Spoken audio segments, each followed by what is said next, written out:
네, 두 번째 시간은 다소 도발적인 주제로 시작을 해보겠습니다. 의료가 자본주의를 만났을 때라는 주제인데요. 해리가 셀리를 만났을 때가 아닙니다. 의료가 자본주의를 만났을 때, 우리가 2011년에 하얀 정글이라는 다큐멘터리 영화가 제작된 바가 있습니다. 당시 이 다큐멘터리 영화를 제작한 감독님은요, 현직 의사 선생님이셨습니다. 그때 인터뷰 내용을 잠시 소개하겠습니다. 나는 의사로서 이 영화에 우리나라 의료 현실에 있는 그대로를 보여줄 것이다. 이 영화는 시장에 내맡겨진 의료 제도의 한계 때문에 갈등하는 환자들과 의사들의 이야기다. 이런 게 있었습니다. 오늘 이 자리에 현직 직업환경의학과 전문의 겸 의사이면서 영화 감독을 맡고 있는 송윤희 감독님을 모셨습니다. 네, 반갑습니다. 네. 그리고 한림대학교 의과대학 김연아 교수님을 모셨습니다. 네, 반갑습니다. 안녕하세요. 의료의 상업성을 이제 비판한 영화가 제작돼서 화제가 됐는데요. 이게 우리나라에서 아마 첫 시도였던 것 같습니다. 그 송 감독님께 이 영화를 어떤 계기로 만들게 되셨습니까? 네, 처음에는 의료 전체에 대한 조망을 하는 것보다는 사실은 개인적인 환자를 경험하고 이렇게 시작을 하게 됐습니다. 제가 아니라 제 남편도 의사인데 네. 그 당시 안산에서 작은 의원에서 일을 하고 있었는데 이 50대 당뇨 환자가 의료비 때문에 부담이 돼서 치료를 못 받고 병원을 안 가고 거의 방치되다시피 계셨어요. 그래서 어느 정도였냐면은 당뇨의 신경합병증 때문에 방광이 굉장히 커져서 이제 소변줄을 달아야 되는 그 정도까지 갔는데도 집에 그냥 방치가 된 겁니다. 이 환자를 보고 그 당시 2010년이었는데 남편과 제가 이제 굉장히 놀랬죠. 개탄을 했죠. 어떻게 이런 일이 계속 있을 수가 있을까. 그 당시 이명박 정권이었는데 한편으로는 이명박 정권에서는 또 의료 영리법인을 또 강력하게 추진을 하고 있었어요. 그래서 이러한 문제들이 굉장히 많은 상황에서 국가 차원에서 그렇게 또 더더욱 영리적인 흐름을 간다는 것에 좀 문제의식을 갖고 영화를 제작하게 됐습니다. 네. 김연아 교수님 혹시 이 영화 보셨습니까? 네, 봤습니다. 보셨습니까? 그때도 봤고 최근에도 봤어요. 또 보셨어요? 네. 이 영화를 보면서 어떤 생각을 하시게 되셨습니까? 네. 저야 이제 앉아서 하는 게 따지는 게 직업인 사람이니까 네. 왜 이런 일이 있을까? 실제로 저도 병원에 근무를 하니까 네. 이런 일들을 이제 많이 피부로 느끼는데 정책 실패죠. 어떻게 보면 정책 실패고 또 정책 만드는 분들도 할 말은 있어요. 그러니까 돈이 하나도 없는 상황에서 의료보험을 우겨넣어서 만들었기 때문에 상당 부분 이제 민간 시장에 이것을 맡길 수밖에 없었고 이제 그 과정에서 우리가 할 수 있는 최선을 다했다. 뭐 이렇게 말씀을 하시죠. 혹시 영화를 못 보신 분들을 위해서 그 스토리를 좀 그래도 간략하게 좀 설명해 주실 수 있겠습니까? 아니면 감독님한테 여쭤볼까요? 그거는? 제가 말씀드려도 네. 되는데. 시청자 입장에서 이제 네. 이제 시작을 하는 내용이 이제 말씀대로 방치된 당뇨병 환자 그리고 몽타주로 이렇게 의료의 사업화를 위해서 굉장히 청사진을 내미는 정치인들의 모습이 계속 이제 오버랩이 되면서 네.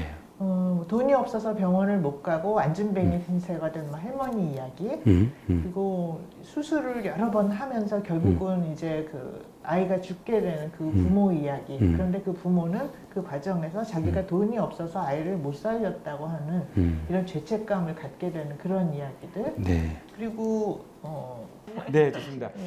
송 감독님께 질문을 드리겠습니다. 이 영화에서 영리병원을 이제 비판을 하셨는데요. 이 영리병원이 생기면 구체적으로 무엇이 문제인가요? 이제 조금 좀 더 명확하게 표현을 한다면은 영리병원이라는 표현보다는 투자 개방형 영리법인 병원이라고 표현하는 게 맞는 것 같아요. 네. 사실 지금도 서울대 병원을 필두로 해서 수많은 국립병원들이 영리를 추구하고 있습니다. 모두 다 알겠지만 비영리로 되는 곳은 없죠. 그런 의미에서 영리 비영리가 아니고 이거는 한마디로 말하면은 주식회사식으로 이제 되는 거죠. 외부의 자본이 병원 안으로 들어올 수가 있고 또 병원에서의 그 어떤 그 재정적인 것들이 어떤 수익이 남았다면은 이게 또 외부로 나갈 수 있는 게 바로 그 영리 법인이었던 것 같습니다. 근데 뭐 한마디로 말하면은 그냥 지금도 이미 상업화되어 있어서 많은 대학 병원들이 수많은 경쟁을 하고 있고 경쟁을 위해서 불필요한 솔직히 말하면 너무 불필요한 군비 경쟁도 많이 하고 있지 않습니까? 뭐 병상 증축을 포함해서 그런 상황에서 아예 대놓고 이제는 기업형으로 만들어 보겠다는 게 그 당시에 그 네. 추진이었고요. 이건 뭐 이미 충분히 상업화되어 있는데 여기에다가 이제 주식회사까지 만든다, 기업으로 만든다 하면은 더더욱 수익 창출을 위해서 노력을 할 수밖에 없는 거죠. 그래서 예. 네. 얼마 전에 그 제주도인가요? 제주도에서 네네네. 영리병원 개설 허가 취소된 예, 예. 사례가 있었죠. 예, 그래서 네. 그때 2010년도에 이제 그때 박차를 가했고 그 이후에 이제 뭐 수많은 일들이 있었던 것 같습니다. 근데 네. 이제 행정적인 사유로 취소가 됐던 것 같은데 네. 사실 그걸 반대했던 사람으로서는 굉장히 안도하고 있습니다. 예. 그 교수님께 이 정치권에서는 꾸준히 의료 선진화, 의료 민영화, 의료 영리화 이런 타이틀로 계속해서 이렇게 정책을 추진하고 있는데 그 이유는 뭐라고 생각하십니까? 우선 정책 입안자들이 네. 이 의료가 무엇인지 철학이 없습니다. 이게 비즈니스인지 아니면 공공재인지. 최근에 공공의료를 둘러싸고 굉장히 이제 큰 갈등이 있었는데 네. 우선 정책 입안자부터 이걸 계속 혼동을 하고 있어요. 그래서 공공의료기관들이 적자가 나는 걸 가지고 막 이제 그 국감에 가면은 막 그걸 가지고 비난을 하고요. 그런데 또 한편에서는 또 그 돈을 많이 벌고 하면은 이 사람들은 또 과잉 진료를 해서 나쁜 사람이다. 뭐 이런 마음이 있고 또 한편에서는 새로운 기술을 빨리 받아들여서 불로장생을 하는 사회를 만들 수 있다. 그리고 큰 돈을 벌 수 있다. 뭐 이런 사업들이 또 한편에서 또 벌어지고요. 그래서 이 정책 입안자들 자신이 굉장히 혼동을 하는 면이 있고 그리고 정치권에서 의료라는 걸 굉장히 우습게 합니다. 지금까지 비교적 적은 돈으로 잘 운영이 되어 왔어서 너무 여기에 대해서 자만을 했는지 모르겠는데 정책을 내놓는데 정책 수준이라는 게 레토릭밖에 없어요. 말밖에 없어요. 근데 굉장히 말로는 굉장히 좋은 정책인데 재정 계획도 없고 아무런 구체적 계획도 없고 이번에 공공의료 그런 것이었는데 그렇게 하고서 이제 잘 안 되면은 이제 편가르기를 들어갑니다. 그래서 저 사람이 나빠서 이 정책이 안 된다. 저 사람들이 나쁜 사람들이다. 이런 식으로 어떻게 보면 굉장히 아마추어적인 그런 정책들이 계속 만들어져 있었고 그런 와중에 병원이 끼어듭니다. 자본주의 그 사회에서 우리나라는 재벌도 병원을 가지고 있잖아요. 네. 그 미국 사람들도 재벌이 병원 가지고 있다면 깜짝 놀라요. 근데 이제 재벌이 병원을 가지고 있는 그런 상태가 됐고 대학 교수가 자기 월급이 10배를 벌어야 한다. 이런 말 공공연하게 들립니다. 제정신이 아니죠. 그 조선 말에 지주하고 소장농이 이 그 소출을 나누는데 지주가 너무 많이 뺏어가서 사회 불안정이 있었습니다. 네. 그때 얼마나 가져갔는지 아세요? 병작 반수에서 지주가 반을 가져가면 이건 너무 많이 네, 50%를 가져갔다. 예. 뺏어가는 건데 지금 대학 교수 한 사람한테 네 월급의 10배를 벌어라. 이걸 또 받아들이는 사람들이 있어요. 네. 그리고 이런 식으로 이제 그 경영을 하면 또 큰 병원들이 이게 표준이 됩니다. 딴 네. 병원들도 다 그렇게 해도 되는 줄 알고. 네. 제가 잠깐 좀 설명을 드리자면 저는 이제 법률 전문가인데 우리 의료법 시행령에는 의료법인은 영리를 추구해서는 안 된다라는 조항이 있습니다. 네. 근데 그걸 또 근데 반대 해석을 하자면 개인, 의원이나 개인은 결국은 어떻게 보면 의료기관을 개설해서 운영하지만 실질적으로는 우리 주변에 있는 개인 사업자랑 또 큰 차이가 없거든요. 그리고 그분들한테는 법적으로 그 영리를 추구해서는 안 된다라는 어떤 그런 게 없습니다. 없고 아까 말한 것처럼 의료법인 그리고 이제 뭐 지금 이제 교수님께서 말씀하시는 그런 대형 병원들, 기업들, 대기업이 운영하는 대형 병원들은 실질적으로는 법적으로는 주체가 뭐 사회복지법인이라든지 재단법인이라든지 이렇게 다 그 의료법인이든지 이렇게 설립 주체가 다 법인으로 돼 있고 이 법인들은 법상 영리를 추구해서는 안 되도록 일단은 규정은 되어 있습니다. 네. 실제는 어떤지 제가 잘 모르겠습니다만. 규정뿐이죠. 네, 결국 규정뿐이다. 규정뿐이죠. 네, 네, 그렇습니다. 자, 그러면 제가 교수님께 하나 더 질문하겠습니다. 자, 우리가 10년에 이 영화가 만들어졌을 때의 그 의료 영리병원 때문에 이제 발생한 환자와 의사 등의 갈등. 10년이 지난 2020년 현재 비교해서 더 나아진 점이 있나요, 현재? 어떤가요? 더 나아진 점이 없다는 거를 지금 현실이 말해주고 있죠. 지금 우리나라 코로나 때문에 굉장히 어려운 상황인데 네. 유럽처럼 뭐 몇만 명 단위가 아니고 하루 일일 환자가 1,000몇 명으로 늘어나는 와중에 네. 지금 환자를 입원시킬 병원이 없다. 네. 공공적으로 환자를 입원을 시킬 수 있는 병원이 없다는 것 자체가 나아진 게 없을 것이고 네.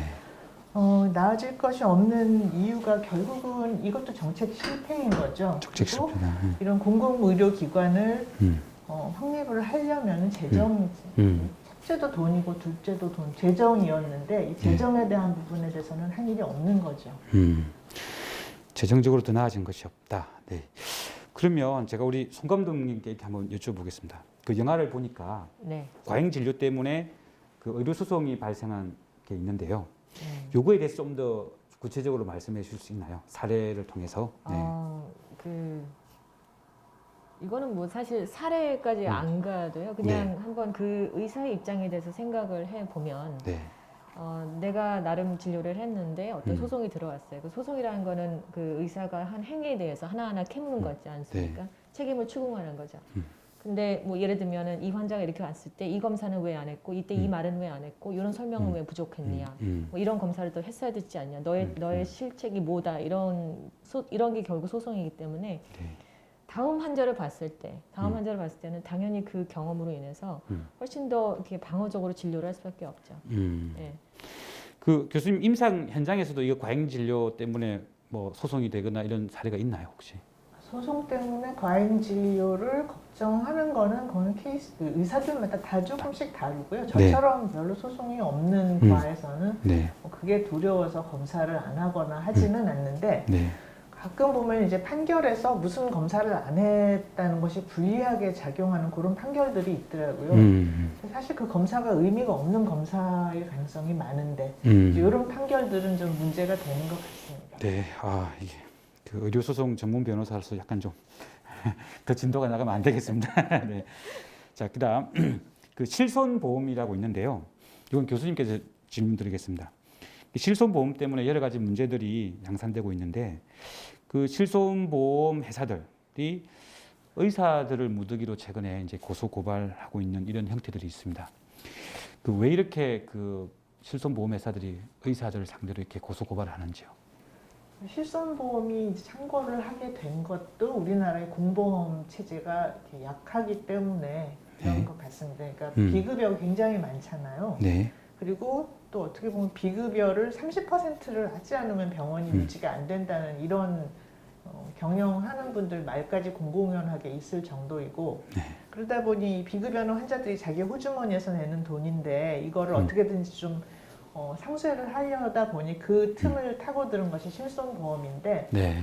전 실손보험 잘은 모릅니다만은 결국은 그들의 최종 목표는 공보험을 사보험으로 대체를 하는 것이 아니었을까 저는 그렇게 짐작을 하고 있어요. 그런데 어쨌건 지금 병원과 비급여를 많이 진료를 하고 싶은 병원 수익을 위해서 그리고 그것을 커버해 주겠다고 하는 그 보험 자본 이 두 큰 자본이 담합을 하는 경우고요. 네.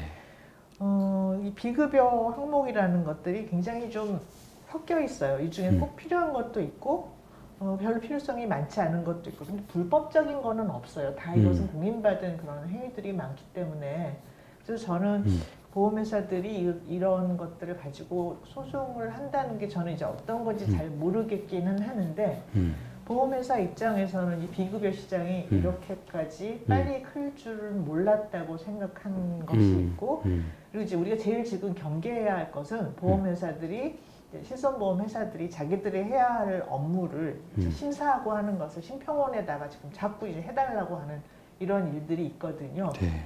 그나마 지금 공보험 우리가 돈을 내서 유지하고 있는 공보험을 회사의 이익을 위해서 이용을 하겠다고 하는 이런 움직임에 대해서는 시민사회가 경각심을 가지고 잘 대처를 해야 한다고 생각을 합니다. 그 제가 알고 있기로도 최근에 이제 보험회사들이 그 유방외과에서 맘모톰 검사 시술 행위에 대해서 이제 아마 거의 일괄적으로 그 고소 고발하고 또 민사 소송을 제기한 걸로 알고 있습니다. 물론 이제 법원에서 결과가 이제 나오고 있는데 그 아마 이제 그거는 결국은 보험회사 입장에서 볼 때는 그 부당 청구 아니냐 이렇게 생각을 하고 그런 법적인 절차를 취하고 있는 것 같거든요. 물론 이제 그거는 아까 우리가 전 시간에 토론했지만 우리가 이제 그 당연지정제 하에서 행위별수과 그다음에 임의 비급여 이 문제 때문에 그런 것 같거든요. 그래서 이 부분은 좀 더 심도 깊은 논의가 필요할 것 같습니다, 교수님. 네. 자, 그 다음에는 송 감독님께 좀 질문드리겠습니다. 네.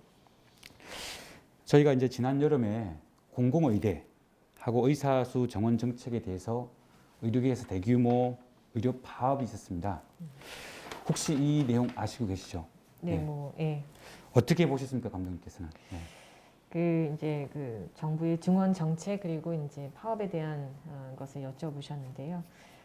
그냥 저의 그 그냥 의견을 뭐 소견을 잠깐 말씀을 드리면 일단 그 젊은 의사분들이 뭐 의대생 포함해서 전공의분들이 그렇게 분개해서 파업을 하는 거에 대해서는 일면 같은 의사로서 좀 동의가 되는 면도 있고 이해가 되는 면도 있습니다. 그 파업 자체에 대해서 사회적으로 이게 옳다 그르다는 제가 함부로 말할 것도 아니고 사실 파업 자체에 대해서는 이렇게 교수협의회는 어떤 입장일지 모르겠으나 네, 저는 그렇게 긍정적으로 보지는 않습니다만 개인적으로는 이해가 되는 거죠. 개인적으로 이해되지만 긍정적으로 보지는 않는다. 긍정적으로 제가 네. 본다고 말하기도 참 네, 그렇습니다. 만약에 우리 감독님께서 저기 의과대학생이나 이렇게 전국으로 돌아간다면 그때 파업을 했을 것이다 아니면 일단 제가 2000년대 그때 파업 당시에 의학분업 학생이었습니다. 당시에? 예. 뭐 의대생은 그냥 우르르 따라가는 수준이었죠. 뭐 사실 우리 선배들이 막 난리가 나고 하면은 그 이후로 사실 이제 의대생들이 많이 좀 경각심이 생기고 사회에 대해서 좀 알아야겠다. 내가 의대 공부만 하면 안 되겠다. 이런 그 흐름이 있었던 것 같기는 해요. 네. 그런 의미에서 뭐 다시 의대생이 되면은 얼마나 또망또망하게 내 주장을 할지는 잘 모르겠습니다. 네. 그럼 교수님께 이게 정부의 취지가 이게 나쁜 게 아니거든요. 공공의료하고 지역의료 균형 발전 이 취지가 좋고 그렇게 해서 의사 수를 정원한다는 것인데 왜 젊은 의사들이 이렇게 극렬히 반대를 했나요? 사실 저도 그 네. 젊은 의사들을 설득하고 네. 돌아오라고 하고 많이 애를 썼습니다. 네. 근데 이 설득이 안 돼요. 음, 거의 지금 이 통제가 불가능했었거든요. 네. 이거는 그냥 욕하고 무슨 뭐 이렇게 비난을 하는 건 굉장히 쉬운데 현상 자체로 받아들여져야 하고 이 사람들은 공공의료, 정부가 책임을 져서 하는 이런 의료라는 거는 전혀 개념이 없는 사람들 그렇지 않습니까? 우리나라 의사가 그 이익을 추구하는 병원에 거기서 일을 하거나 아니면 나가면 자영업을 하거나 이거밖에 없어요. 이 사람들한테는. 네. 이런 상황에서 의사 한 명이라도 더 느리는 거를 우리는 받아들일 수 없다. 거의 이 의사 표현이었던 것 같고요. 네. 거꾸로 정부가 앞으로 이런 그 의사들이 소신 있게 일을 할 수 있는 이 돈벌이에 몰리지 않고 일을 할 수 있는 이런 좋은 환경을 만들어주지 않는 한 앞으로 의사를 늘린다 그러면 이 친구들은 더한 파업을 할 거라는 그런 생각은 들었어요. 네. 근데 이제 공공의료에 대해서 이제 할 말이 참 많긴 한데 이게 네. 돈만 보면 되거든요. 돈을 봐야 된다. 네, 돈 흐름을 봐야 돈의 하는데 흐름. 이제 우리나라가 공공의료에 이렇게 이게 난리가 났는데 내년에 공공의료 시설 확충을 하기 위한 예산은 한 푼도 없었습니다. 아, 그래요. 한 푼도 없었고 그리고 지난 2년 동안 이런 공공의료원 신축을 위해서 이제 예타가 있어요. 그러니까 우리나라 500억 원이 넘는 그런 정부 사업을 시행을 하려면 기재부에서 이제 이거 예비 타당성 조사를 평가를 하는데 받아야 하거든요. 네. 이거 한 번도 통과를 한 적이 없어요. 그러니까 그 보는 시각은 아니 돈벌이도 안 되는 공공의료기관에 왜 우리가 이거를 돈을 써야 하냐 이런 시각인 거예요. 그렇기 때문에 예타라는 게 그냥 땅 파고 병원 짓는 거거든요. 그 다음에 그 병원이 돌아가는 것도 완전히 다른 문제인데 병원을 짓는 것조차도 이렇게 어려운 이런 상황. 그래서 결과적으로 지난 그 메르스 사태 있고 그때 그 또 이제 이 공공병원이 필요하고 감염병 준비를 해야 한다 얘기가 있었음에도 불구하고 2020년까지 계속 공공병원의 그 침상 수는 감소하고 있었다는 바로 이런 것들이 정부의 정책의 진정성을 그대로 그냥 보여주는 것이거든요. 이 젊은 의사들이 여기에 대해서 분노를 했는지 모르겠어요. 그것까지 알았는지는 모르겠는데 결국은 이것은 정부가 그동안에 할 일을 하지 않았던 것에서 오는 그런 반작용이라고 해야지 욕을 하고 뭐 비난을 하면은 아무 문제도 해결되지는 않을 것 같습니다. 근데 국민들 입장에서 볼 때 의대생들이 국시를 거부하고 그 정부의 어떤 공공의료 정책에 이렇게 반대하는 게 사실 좀 보기가 좋지는 않아 보이거든요. 그 부분에 대해서는 어떻게 교수님 생각은 어떻습니까? 이게 딱 이제 프레임이 그렇게 잡히는 거죠. 네. 우리나라는 의사가 고소득층으로 돼 있잖아요.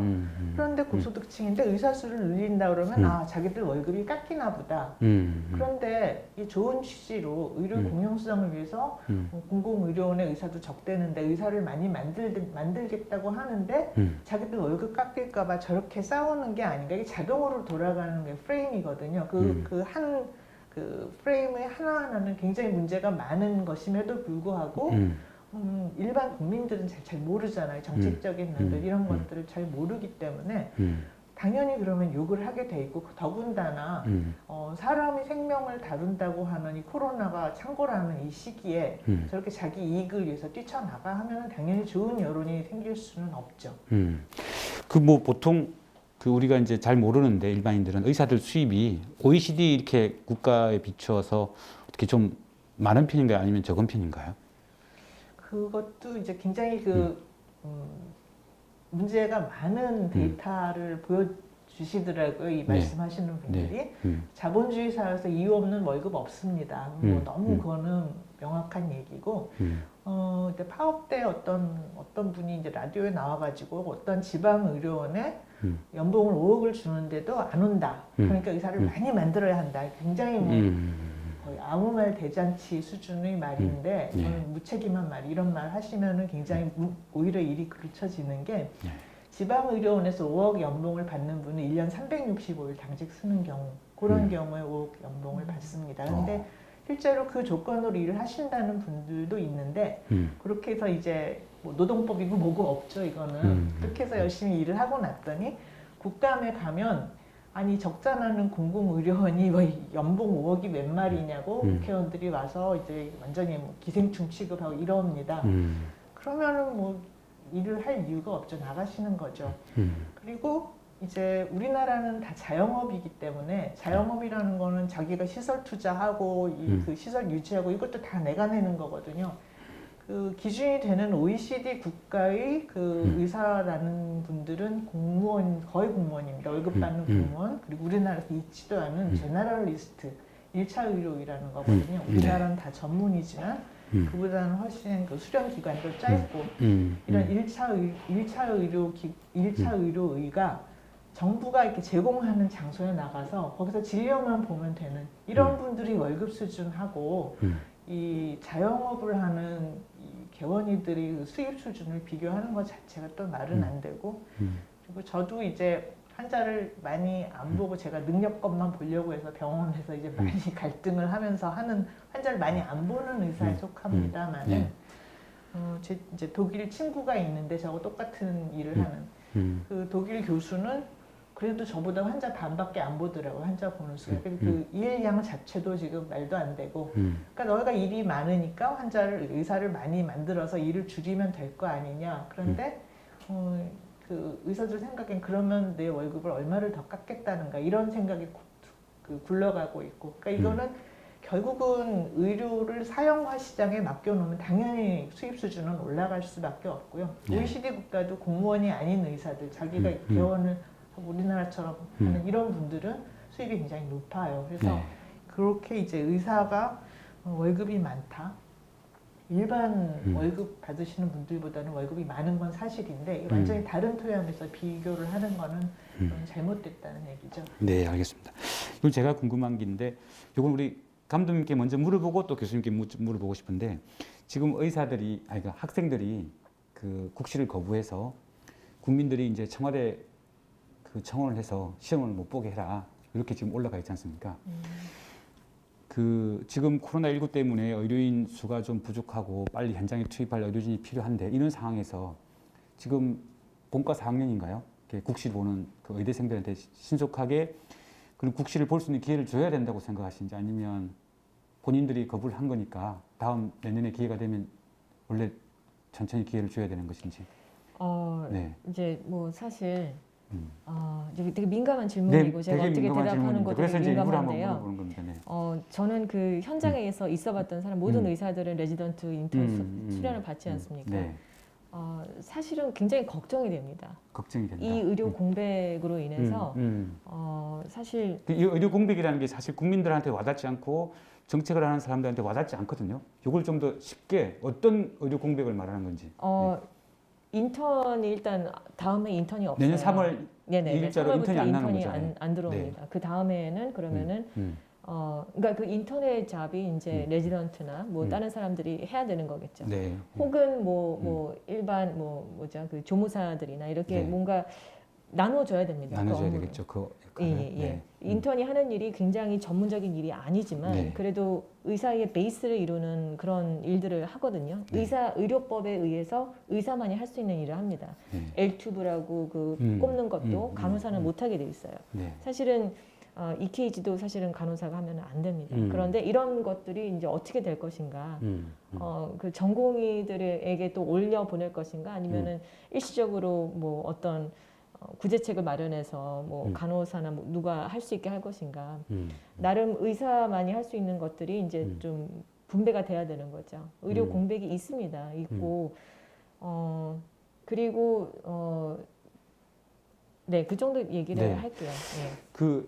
윤 교수님께 여쭤보겠습니다. 일각에서는 이런 문제점들이 있지만 그럼에도 불구하고 이번 기회에 우리가 이제 그런 그 의료인 공급 체계의 어떤 문제점 이런 것들 이번에 개선하자 이런 주장도 있던데요. 교수님 그 고견은 어떠신지요? 저는 이제 일반 국민과 정치권과 이 의과대학생들이 그 바라보는 스탠포인트 너무나 다르기 때문에 이거는 지금 일치된 의견을 모으는 건 불가능하다 생각하고요. 저는 국시를 구제를 해주면 더 이상 안 된다 생각을 하는 입장입니다. 그냥 이건 이대로 밀고 나가고 어마어마한 혼란이 있을 수 있는데 어쩌면 이 기회에 상급 종합병원의 환자 수가 굉장히 줄어드는 일이 생길 수도 있고요. 그래서 다른 방법으로는 도저히 고치지 못했던 그런 문제들이 해결이 될 수도 있지 않을까 하는 생각을 아주 모든 것이 다 잘 됐을 때 최선의 시나리오. 위기는 곧 기회다 이런 뜻인가요? 네. 근데 그거는 모든 것이 정말 아주 말도 안 되게 잘 됐을 때의 이야기고 저도 상당히 걱정되는 것은 사실입니다. 네. 근데 이제 한 가지 조금 좀 혼란을 지금 코로나가 지금 얼마나 더 퍼질지를 모르는 이런 상황인데. 지금 이거 가지고 자존심 싸움 할 때도 아니거든요. 서로 자존심 싸움하고 뭐 사과를 해라 이럴 때는 아니고 이 사람들 2,700명 사실 이게 실기시험이라는 게 어떻게 보면 형식적인 것도 있고 그런 것도 얼마든지 이제 다른 방법으로 이 사람들이 슬기를 판단할 방법들이 있거든요. 지금 미국에서 그랬습니다. 본과 4학년들 졸업하기 전에 의료 인력이 너무 부족하니까 병원에 바로 그냥 현장 투입을 했거든요. 지금 더 이 상황이 나빠지면은 그렇게라도 풀어가는 방법밖에 없지 않을까. 정말 이제 이 그 코로나나 이런 문제로 의료 공백이 심각해지면 저는 그렇게 생각을 하고 있습니다. 국시구제라는 그 명제는 지금 합의도 되지 않고 그거 자체를 따지는 걸도 너무 많은 갈등 소재가 되고 네. 나쁜 놈 만들기, 편가르기 또 시작되거든요. 네. 그래서 저는 그거는 의미가 없다고 생각합니다. 네, 알겠습니다. 네, 그 다음 주제로 넘어가 보겠습니다. 그 교수님께 다시 질문 드리겠습니다. 최근 그 죽음을 배우는 시간이라는 책을 출간하신 적 있으시죠? 네. 네, 여기서 어떤 죽음 비즈니스라는 말을 사용하셨는데요. 되게 인상적이었습니다. 이 죽음 비즈니스가 무슨 의미고 이게 영리병원, 영리추구 행태와도 관련이 있는 것인지 좀 간략히 설명 좀 해주십시오. 네. 기본적으로 병원의 그 비즈니스 모델이 죽음을 막는다. 그렇습니까? 그러니까 죽음을 피한다는 것을 약속하면서 비즈니스가 돌아가는 것인데 그러다 보니 세상에 죽고 싶은 사람은 아무도 없기 때문에 당연히 이 비즈니스는 호황을 이루게 돼 있습니다. 네. 그런데 그것이 너무나 이제 이 테크놀로지 발전을 하면서 오용되고 남용이 되기가 쉬운 그런 상황이 되고요. 책에서는 이제 어르신들의 연명 치료에 대한 문제들을 이제 많이 다루고 있는데 비단 어르신들뿐만이 아니고 예를 들어 그 대표적인 것 중에 하나가 건강검진 같은 경우인데 우리는 누구나 병이 내 몸에 병이 있을지 몰라. 그러니까 빨리 발견해서 조기 치료를 해서 해결해야지 이런 생각을 하고 있고 지금 많은 그런 매스컴이나 이런 병원들에서 그것이 이제 진리라고 이렇게 얘기를 하고 있고요. 그렇게 이제 건강검진들을 굉장히 많은 돈을 들여서 하죠. 근데 저처럼 뭐 비교적 건강한 사람 하루 날 잡아서 피 뽑아서 검사 100개를 하면 뭔가 이상이 나옵니다. 내일이면 없어질 수도 있는 이상. 그런데 이 이상이 눈에 보이면 이건 그냥 둘 수가 없는 거예요. 간 기능에 이상이 있으시네요. 오늘 콜레스테롤이 높으시네요. 뭐 이러면서 이제 다른 진료를 보고 추가적인 검사를 해야 하는 이런 일들이 계속 이제 일어나게 되죠. 이 건강검진이 저 같은 경우는 류마티스 인자 양성이라고 해서 병도 없는 사람, 멀쩡한 사람이 진료 보러 오는 일이 굉장히 많고 과거에서 이 항목을 건강검진에서 빼자고 주장을 오래 했는데 오히려 폭이 하나 더 붙어가지고 올해는 뭐 항액 항체라고 해서 정말 희귀병 진단하는 검사거든요. 이게 더 하나 붙어가지고 오더라고요. 그래서 이게 도대체 어떻게 왜 이런 일이 있는지 저는 모르겠습니다만 그래서 건강검진 그 결과로 그 있었던 불행한 사태 중에 하나가 갑상선암 광풍이죠. 시작은 건강검진 할 때 갑상선에 초음파를 대면서 시작을 했던 일입니다. 그래서 긴 얘기는 뭐 다 알려져 있는 이야기이지만 네. 이제 어르신들도 사실은 이게 돌아가시면서 일어나는 일들이 병원에 오면은 다 진단이 붙어요. 뭐 폐렴이라든지 못 드신다든지 다 진단이 붙으면 그거 다 치료를 해야 하는 게 돼요. 결국은 죽음이 치료해야 하는 병이 되는데 그럼 결과가 좋아지느냐? 제가 이제 최근에 하고 있는 연구 중에 하나가 병원에 입원해서 일주일 만에 사망하신 어르신들을 다 이제 뽑아가지고 이분들이 사망하시기 전에 각가지 뭐 피검사나 엑스레이나 이런 것들을 얼마나 하고 돌아가시는지를 한번 10년 동안 좀 살펴봤어요. 굉장히 계속적으로 증가를 해요. 이게 결과가 좋고 검사를 많이 했으면 모르겠는데 결과는 똑같아요. 입원해서 일주일 있다 돌아가시는 똑같은 결과인데 검사 수만 계속 늘어나고 중환자실 생존율 10년 동안 똑같은데 시술 수는 2배가 늘어나고 이런 것입니다. 그래서 참 근데 절대로 이거 쉬운 문제가 아니에요. 사회적인 합의, 임종 문화를 어떻게 우리가 할 것인가 이것을 계속 얘기를 해야 하는 그런 문제라고 생각을 합니다. 네. 아주 이렇게 단순하게 접근할 문제가 아니네요. 죽음 비즈니스 이게 결국은 임종 문화까지 연결되는군요. 예, 감사합니다. 혹시 뭐 손 감독님 이와 관련해서 좀 뭐 하실 이야기 있으신가요? 네, 그 뭐 제 동기들도 이제 뭐 아는 사람들도 요양병원 개원을 하고 하는데 정말 많이 생긴 것 같아요 최근에. 그러니까 제가 졸업할 때보다 훨씬 더 많이 생긴 것 같습니다. 근데 사실 요양병원이지 않습니까? 그러니까 병원은 병과 죽음을 최대한 미루고 최대한 많이 싸워내는 게 지금은 현대의학의 패러다임이잖아요.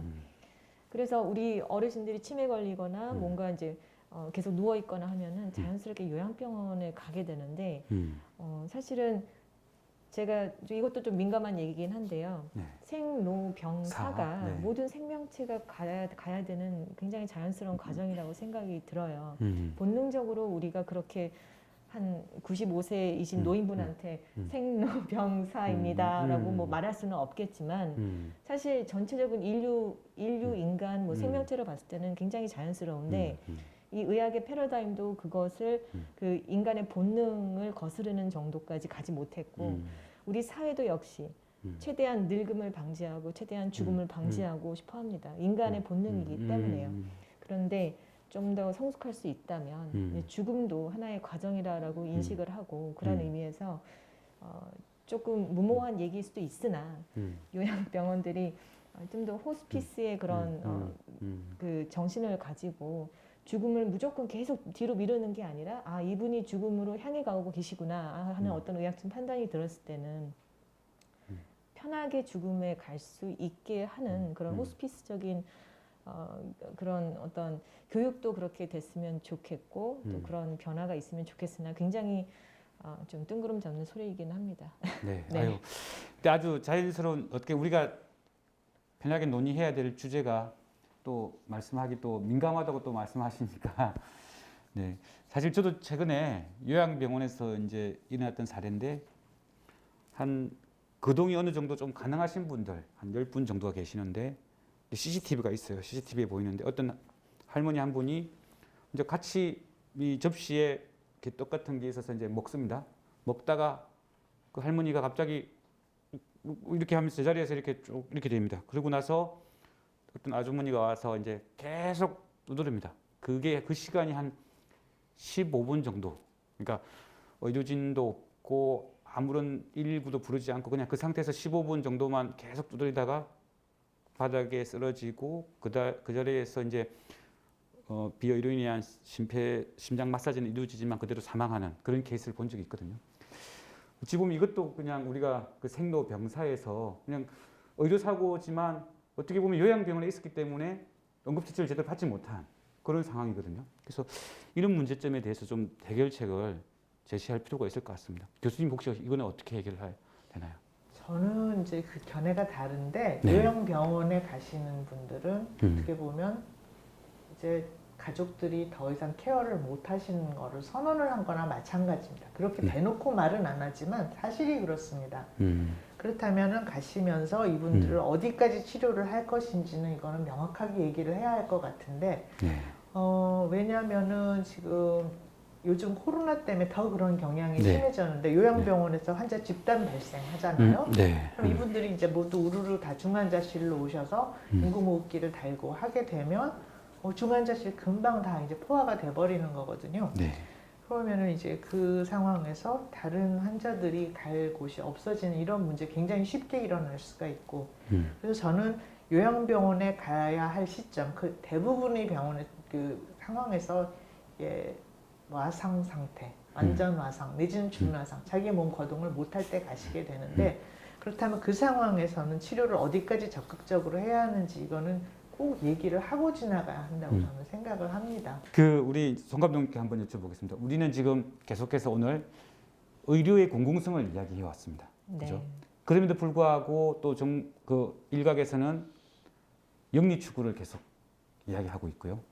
그리고 의료의 공공성하고 영리 추구는 약간 좀 이해관계가 상충되는 부분이 있습니다. 이런 그 충돌 문제를 어떻게 해결할 수 있을지 혹시 뭐 대안을 생각해 보신 적 있으신가요? 영화 하나 만들었다고 누가 한번 저한테 네. 그렇게 말을 하더라고요. 평론가가 문제만 지적하고 대안을 제시해 주지 않아서 너무나 아쉬웠다 이렇게 얘기를 하는데 사실 영화에서 1시간 반짜리 영화에서 한 나라의 의료 제도를 제대로 뭐 이렇게 해야 됩니다라고 말하는 것도 굉장히 거의 불가능이죠. 네. 근데 그런 의미에서 제가 뭐 한마디로 이렇게 가야 됩니다라고 말을 하기도 어렵고 어떤 해결책이 쉽지는 않아요. 근데 일단은 의료 소비자, 그냥 일반 환자, 환자. 국민, 네. 우리 엄마 아버지 입장에서 봤을 때는 우리나라 의료가 뭐 많은 선생님들이 전에 얘기하셨지만, 그러니까 공급 체계는 사적이고요. 의사들이 다 자기 네.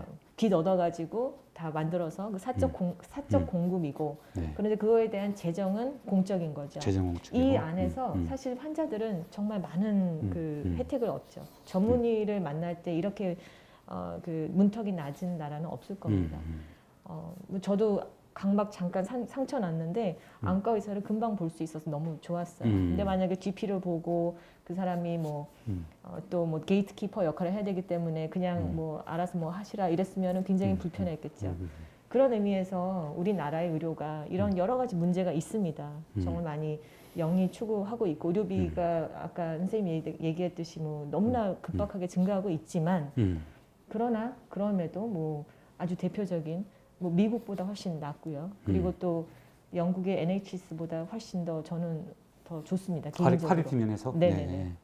네, 그래서 네. 대안을 어떻게 한 문장으로 뭐 정리하기는 너무나 어렵고 그 누구도 아주 뭐 오랫동안 정책을 연구하신 분도 그런 대안을 한 문장으로 말하기는 어려울 것 같습니다. 근데 그냥 일반인들이 봤을 때도 좀 문제점인 거를 저도 일반인의 입장에서 그냥 영화를 한번 10년 전에 만들었던 감독의 입장에서 그냥 얘기를 하자면 좀 의료 기관들이 경쟁을 덜 할 수 있게 사실은 돼야 돼요. 아, 경쟁을 덜 해야 네네네. 된다. 네. 그러니까 이거는 시장에 그냥 내놨기 때문에 사실 뭐 빅5 저기 대학 병원들이 다들 뭐 많은 경쟁을 하고 있지 않습니까? 새로운 의료기기 나오면은 서로 그거 들여가지고 어떻게 쓰든지 홍보하고.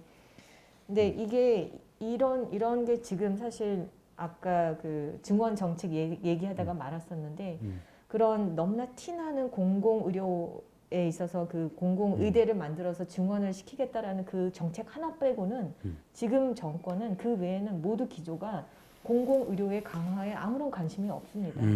우리 뭐 선생님도 전에 얘기하셨지만 산업으로 발전할 수 있는 모든 기회를 최대한 주고 있습니다. 뭐 의료기기뿐만 아니라 뭐 새로운 바이오 제약 산업에 있어서 제대로 비용 효과가 확인되지 않는 것도 건강보험에서 예비급여라고 해가지고 드리려고 하고 그런 상황에서 그런 정책이 공공의료에 대한 모든 공약을 거의 포기한 상황에서 딱 코로나 2차 그 위기가 생겼을 때 그 정책을 딱 들고 나왔을 때는 저는 굉장히 그 진정성이 많이 의심이 되고 그랬습니다. 그래서 한 가지인 것 같아요. 그냥 과잉 경쟁이 안 되도록 해야 되는데 그거를 다 내버려두고 있고 심지어 지금도 더욱 조장을 하고 있는 거죠. 그래서 그런 규제가 들어가야 됩니다. 뭐냐면 이미 늦었지만 병상수에 대한 규제를 2000년대에 좀 했었으면 그랬다면은 그 대학 병원들이나 빅5 병원이 1차 의원의 환자들을 다 데리고 가지 않아도 됐을 것 같습니다. 그러나 이미 병상은 증축이 됐죠. 더 증축을 할 수도 있어요. 그거에 대해서 규제가 좀 있었으면 좋겠고요. 일반인 입장에서. 또 하나는 너무 많이 하는 얘기지만 1차 고혈압 당뇨 환자는 그냥 1차 의원에서 보고 3차 의원에서는 뭐 암 환자도 보고 이렇게 본연의 역할을 할 수 있게 의료 전달 체계가 좀 확립이 돼야 될 것 같아요. 그러지 네. 않고 서로 중구난방으로 볼 수 있는 환자 다 보고 심지어 1차나 뭐 2차 병원에서도 뭐 대학병원에서 하는 거를 또 가지고 와서 로봇이든 뭐든 하려고 하는 그런 정말 중구난방인 그런 상황은 국가에서 좀 규제를 해야 되지 않을까 이런 생각이 들고 네. 아까 얘기했지만 정말 아직 비용 효과가 제대로 되어 있지 않는 그런 신의료기기나 바이오 제약 산업에 정말 등을 이렇게 정말 그들을 위해서 하는 그런 정책들에 대해서는 좀 그만했으면 좋겠습니다. 네. 네. 그 교수님 혹시 뭐 다른 견해 또는 또 보충해야 될 혹시 견해가 있나요? 지당하신 말씀인데 지당하신 그게 말씀인가요? 굉장히 네. 어렵습니다. 네. 네. 그러니까 지금 여러 가지 그 새로운 테크놀로지들, 네. 유전자 검사, 심지어는 AI 이게 사기성이 굉장히 많거든요. 네. 그런데 이것이 새로운 것이라는 이유 하나로 굉장히 그 각광을 받는 산업으로 이렇게 포장이 되고요. 네. 유전자 검사 예 하나 한번 들어볼게요. 제가 희귀병 환자들을 유전자 검사로 진단을 하지 않습니까? 근데 네. 실제로 어떤 진단을 할 수 있는 유전자 검사는 굉장히 몇 개 안 돼요. 대부분은 이게 조합을 해서 이 유전자, 이런 위험 유전자를 가지면 위험률이 1.5배, 2.5배가 늘어난다. 그리고 병이 생긴다는 말이야, 안 생긴다는 말이야. 의사들도 혼동되거든요. 근데 이런 유전자 검사는 너무나 당연히 이건 비급여를 해야죠. 이거는 네. 급여를 할 필요가 없는데 이게 거꾸로 돼 있습니다. 희귀병 환자를 진단을 하려면은 환자를 굉장히 잘 봐야 하거든요. 환자가 정말 진찰도 잘해야 하고 병력도 잘 청취하고 그래서 이 환자가 이런 이쪽 병이 의심이 돼서 유전자 검사를 내고 이게 정상적인 트랙인데 거꾸로 돼 있습니다. 우리나라는. 그러니까 3분 진료를 해서 대충 모호한 그런 증상들만 있으면 이거 혹시 아니야 하고 유전자 검사를 따라 다 긁어요. 대부분은 꽝이 나오죠. 그러면서 유전자 회사는 돈을 벌고 환자들은 돈을 쓰게 되고 이런 구조로 돼 있습니다. 그래서 검사가 의료의 본질을 흔드는 지금 이런 상황이 있었고 송 감독님 말씀대로 우리나라가 지금까지는 그냥 뭐 이게 빨리빨리 하고 이렇게 전문의 빨리 보고 하는 것들은 굉장히 좀 잘했으나 아직까지도 지금부터도 이렇게 잘 될 것인가 저는 굉장히 암울하다고 보거든요. 왜냐하면 지금 이 정부 입안자들이 진정성 내지는 실력 내지는 이런 것들 다 플러스 했을 때 저는 별로 희망이 없는 것 같고 네. 의료를 그냥 표로나 보면 네. 이게 말도 안 되는 정책을 만들고 잘 안 되면 평가를 기하고 이런 식으로 하면 되는 일이 아무것도 없거든요. 그래서 네. 지금이라도 정치라는 게 그렇지 않습니까? 좋은 정책을 만들려면 갈등을 가급적이면은 최소화하고 좋은 방향으로 해야 하는데 정책 한번 만들었다면 다 들고 일어나서 파업하고 불신하고 서로를 못 믿게 되고 하는 이런 문제들이 생기면 정치를 잘못하시는 거죠. 그거는 네. 누구 한 사람 한 집단을 손가락질하기 전에 그래서 네.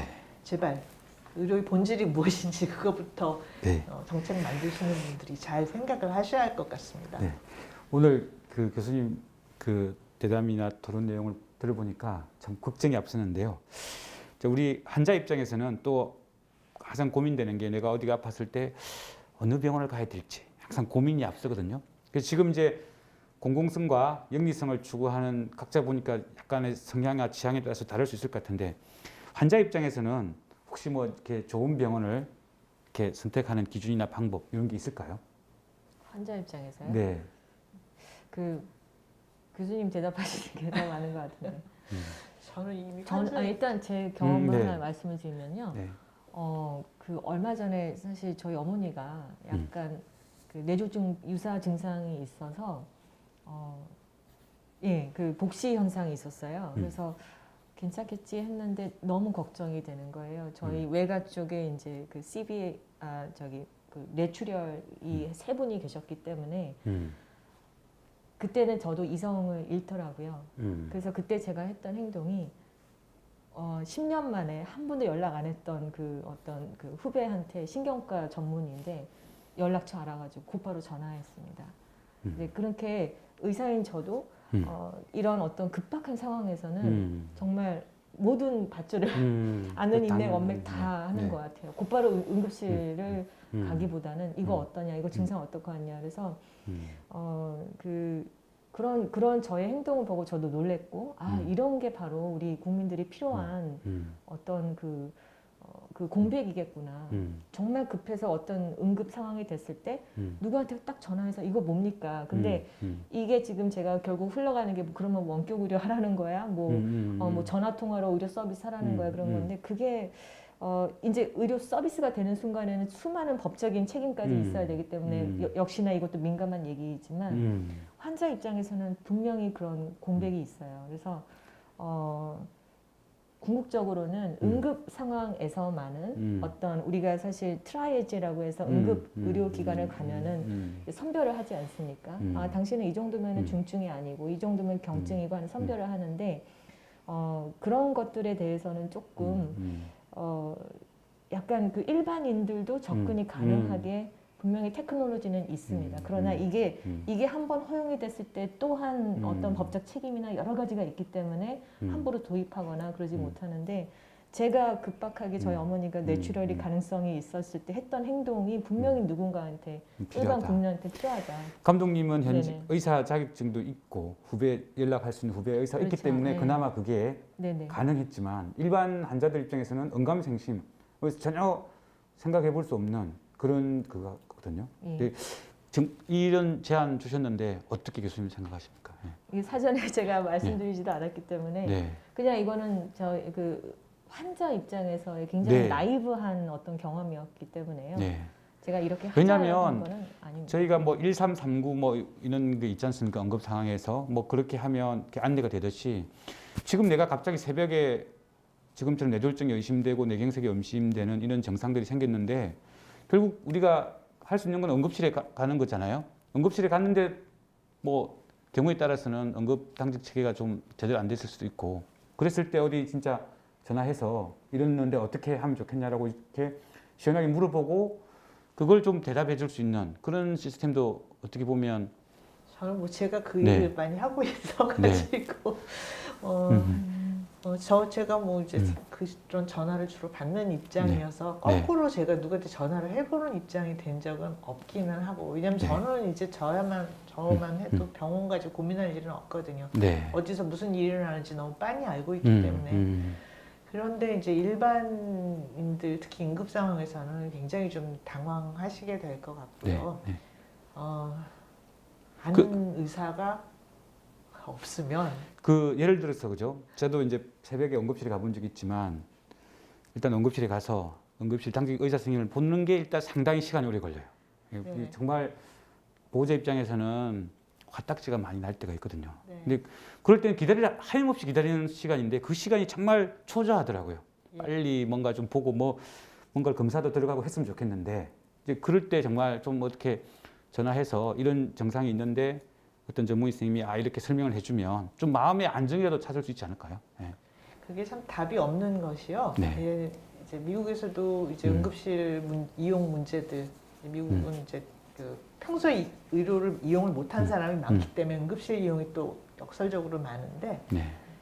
그래서 이제 이 사람들을 의료보험을 잘 커버를 해주면 응급실을 덜 이용할 것이다 생각을 하고 오바마 케어도 그렇고 이제 일반 케어를 좀 많이 보험 급여를 해줬는데 응급실 이용이 전혀 줄지를 않았습니다. 이게 뭐냐면 내가 이게 응급인지 아닌지 판단을 못해요 일반인들은. 그게 가장 큰 문제여서 참 그 쉬운 답은 아닐 것 같아요.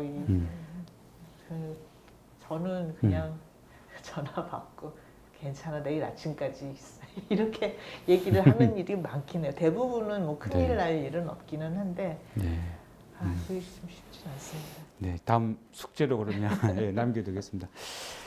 네, 역시 좋은 병원 선택하는 방법도 결국은 쉬운 게 없네요. 이게 오늘 의료 좋은 문제는 병원 선택은 제가 할 네. 말인데 좋은 의사를 선택하시면 됩니다. 좋은 의사를. 좋은 의사를. 그럼 근데 좋은 의사는 어떤 방식으로 저희가 선택할 수 있는 건가요? 굉장히 어렵죠. 그리고 네. 좋은 의사 찾기가 지금 의료 시스템에서는 점점 어려워지고 있는데 네. 저는 환자분들한테 당신 가장 오래 본 사람, 당신을 가장 오래 보고 당신 가장 가까이 있는 사람이 제일 좋은 의사라고 항상 말씀을 드리고요. 네. 괜히 이렇게 명의 찾아서 멀리 다니지 마시라. 네. 그리고 당신 말을 1분이라도 더 들어주는 분이 있으면 그분을 꼭 잡고 계속 이제 관계를 유지를 해라. 그런 사람 만나기 점점 어려워진다. 우리 딸이 또 재밌는 얘기를 했는데 엄마 네. 나 병원에 갔는데 어떤 병원이 굉장히 막 인테리어가 화려하고 반짝반짝하면 나와 나는 거야. 거기 가면 괜히 검사를 더 해가지고 돈이 훨씬 더 많이 나오더라고. 자기가 경험으로 이렇게 얘기를 하더라고요. 그래서 야, 너 참 똑똑하다. 대부분 그런 생각 못 하는데 사람들이 이렇게 인테리어 잘 돼 있고 화려하면 거기가 좋은 줄 알고 가서 그러고 나오는데 자기 본인도 그렇게 얘기를 하더라고요. 그게 지금 진실입니다. 우리나라 저수가라는 건 다 알려져 있잖아요. 그래서 이렇게 막 시설 투자 잘 돼 있고 하면 이거를 감당을 하려면 또 무리한 그런 행위가 일어날 가능성이 있습니다. 물론 다 그러시다는 거는 아닌데 그래서 그런 부분들을 어떻게 보면 참 애석하지만 우리나라의 현실인 것 같습니다. 네. 예. 소박한 인테리어를 찾는 그 것도 하나의 일반 환자 입장에서는 할 수 있는 게 EBS 명의를 보고 저 교수님이 명의구나 또는 그 인터넷 뭐 검색에 들어가서 어떤 쪽에 뭐 예를 들어서 뭐 투석 전문 이렇게 치면 그쪽의 전문을 찾아가는 이 정도가 지금 할 수 있는 것 같거든요. 근데 이제 그 정도라는 게 뭐 EBS 명예 나온다고 해서 다 진짜 명예인지 또 인터넷 검색에서 나온다고 해서 진짜 그분이 전문인지 사실 그거는 또 알 수 없는 거지 않습니까? EBS 명의인데 네. 한 세션에 환자를 뭐 60명, 70명 보면은 무슨 의미가 있을까요? 그게? 네. 그래서 지금 그러니까 환자 입장에서는 정보라는 게 그 정도를 통해서 다가갈 수밖에 없고 실질적으로 정말 누가 진짜 교수님 말씀대로 환자 말을 들어주고 이 환자의 그런 진정한 그 치유를 해줄 수 있는 그런 진정한 명의인지는 참 어려운 것 같습니다. 예. 그래서 그걸 또 어떤 제도나 어떤 그 지금 질문하신 대로 무슨 방법이 이렇게 쉽게 또 만들어지기도 어려운 것 같습니다. 왜냐하면 예를 들면 네. 뭐 어떤 의사의 수술 성공률, 뭐 사망률 이런 걸로 따지기도 어렵습니다. 그렇죠? 네. 공장지대에서 뭐 그 심장 수술하는 의사와 뭐 죄송합니다. 그냥 예를 들자면은 뭐 좀 부유한 뭐 강남이나 이런 데서 심장 수술하는 의사가 있다면 당연히 그 사망률은 훨씬 더 이쪽이 낮겠죠. 하지만 그 사람 그 의사의 시술 능력에 대해서는 평가하기 어렵습니다. 그래서 네. 사실 저도 어머니의 이런 케이스를 경험을 하고 내가 찾아갈 수 있는 의사를 볼 수 있는 어떤 요새는 모든 정보들이 사실 거의 다 공개이지 않습니까? 그런 게 대학병원에도 있으면 좋겠다. 이분은 이걸 잘하시구나. 근데 그걸 또 수치화하기도 어렵고요. 그러므로 이 사람이 뭐 어떤 뭐 랭크를 랭크를 하기도 어렵고요. 그래서 그런 어떤 그 환자의 가족으로서는 그런 그 시스템이 있으면 좋겠습니다만 이거를 법적으로나 어떤 시스템으로 만들기는 진짜 어려울 것 같아요. 그 저희가 이제 대학병원에 들어가 보면 이제 세부 전문 과목 예를 들어서 안과도 뭐 각막, 망막, 시신경 뭐 이렇게 세부 전문으로 되어 있다 보니까 이제는 세부 전문이 아니면 나는 백내장 하시는 분은 난 농내장 안 해. 망막 보시는 분은 난 각막 안 봐. 이렇게 하는 바람에 환자가 왔을 때 전체적으로 어떤 숲을 보고 이 환자를 전체적으로 케어를 해줘야 되는데 그 세부 전문 하시는 분들은 이제 망막만 보시는 거고 또 시신경만 보시는 거고 이렇게 또 하다 보니까 전체를 보지 못해서 발생하는 또 문제점도 많이 있더라고요. 그래서 그 또 전문이라는 그 세부 전문이라는 게 너무 대학병원에서 세부 전문화돼서 발생할 수 있는 그런 문제점들 그런 것도 좀 논의를 하는 게 또 필요할 것 같다는 생각이 들었습니다. 예. 그 제가 아는 어떤 그 원장님이 어느 과닷컴 예. 환자가 이렇게 거기 와서 딱 치면 이렇게 안내를 해주는 그런 거를 만들어 보면 어떻겠느냐 이렇게 이야기를 한 적이 있었는데요. 근데 실제 이제 그것도 과연 이제 그게 제대로 된 연결이 될 수 있을지는 또 시행착오를 겪어봐야 될 것 같습니다. 하여튼 뭐 어려운 쉽지 문제, 않은 일인 것 쉽지 않은 같아요. 문제죠. 예. 오늘 그 의료 문제는 아마 어떤 분야도 제대로 해결할 수 있는 영역이 아닌 것 같습니다. 이게 다 결국은 계속 토론해야 되고 아까 우리 김장한 교수님이 말했나요? 회색지대, 그레이존. 그러니까 특정 이렇게 A, B 답이 없고 결국은 그 중간 영역을 잘 이렇게 보습해 가는 게 필요한 영역이 아마 의료 영역인 것 같습니다. 네. 혹시 감독님 뭐 추가로 더 의견 개진할 게 있으신가요? 아니요. 네. 저는 이제 네. 10년 전에 영화를 만들었었고 네. 지금은 이제 거의 일반인 입장이고 그런 의미에서 그 음. 더 악화되지는 않게 우리 그 김혜란 선생님 비롯해서 좋은 정보를 많이 공유해 주시고 이런 채널들도 계속 많이 만들어 주시고 네. 좋은 의료 정책으로 갈 수 있게 많이 노력해 주시면 너무나 감사하겠습니다. 네, 감사합니다. 교수님 혹시 많은 대화가 필요하다 생각하고요. 많은 대화가 필요하다. 네, 이게 너무 정부 위주로 나가는 것도 문제가 있고 의사, 그리고 환자, 시민사회 모두 다 이렇게 함께 계속 토론을 건전하게 해나가는 그런 필요가 있습니다. 지금 그 부분이 우리나라가 잘 되어 있지는 않아요. 이 의료에서는. 네. 네, 계속 그런 이야기들을 하고 이제 건정심의 문제가 대표적인 건데 네. 정부가 하고 싶은 걸 다 할 수 있는 구조입니다. 뭐 예를 들어 굉장히 큰 돈, 의료 재정이 굉장히 큰 돈, 고가 약제 이런 것들을 허가를 해주는데 사실은 뭐 환자들이 들어와 있다고 하지만 전문의들이 들어와 있다고 하지만 정부가 그걸 마음대로 이렇게 조절을 할 수 있는 이런 구조거든요. 네. 이런 부분들은 굉장히 많이 고쳐야 할 부분이라고 생각을 합니다. 네. 네, 감사합니다. 오늘 그 도발적인 주제, 의료가 자본을 만났을 때 아주 도발적인 주제고 핵심 있는 그리고 토론이 정말 필요한 주제 같습니다. 앞으로도 계속 이 의료가 자본을 만났을 때라는 제목 하에 계속 토론이 이어져 갔으면 하는 바람이 있습니다. 그럼 오늘 토론은 이것으로 마치겠습니다. 네, 감사합니다. 감사합니다. 고맙습니다.